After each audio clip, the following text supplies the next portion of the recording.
Tenemos este diagnóstico también, la misma troca. El motor está fallando. 2011 RAM 67. Oigan nomás el sonido que trae el motor.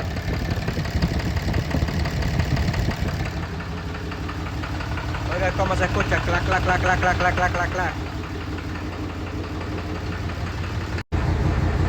Vamos a hacer este diagnóstico, a ver la falla del motor. El cliente dice que tira bastante humo blanco. Cuando lo acelera y en la mañana tiembla más. Estamos aquí con el escáner. Estamos en los inyectores. Vamos a tratar de habilitar los inyectores y deshabilitarlos. Disable de inyector 1. No hay falla.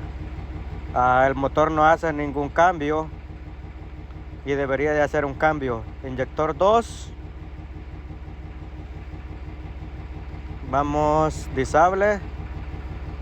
Tampoco, no tenemos ningún cambio, señores. El 3.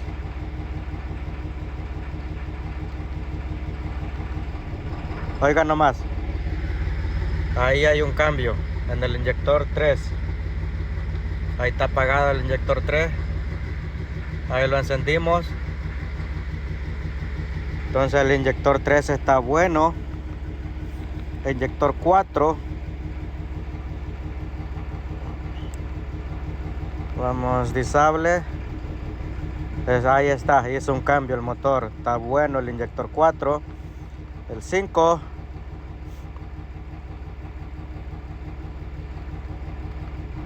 También tenemos cambio. El inyector está bueno. Inyector 6. También está bueno. Si es que al parecer tenemos dos inyectores malos, que es el inyector número 1 y el inyector número 2 en esta RAM Cummins 6.7 turbo diésel. Así que vamos a proceder a ordenar los inyectores al dealer. Ya hablamos, cotizamos el precio. Vale $800 cada inyector. Así es que vamos a hacer esta chambita, gracias a Dios.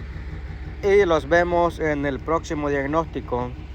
Sé que suscríbase a mi canal si no se ha suscrito, se lo agradeceré mucho. Hasta la próxima. Miren cómo tira humo cuando lo aceleramos. Miren cómo tira ese humo.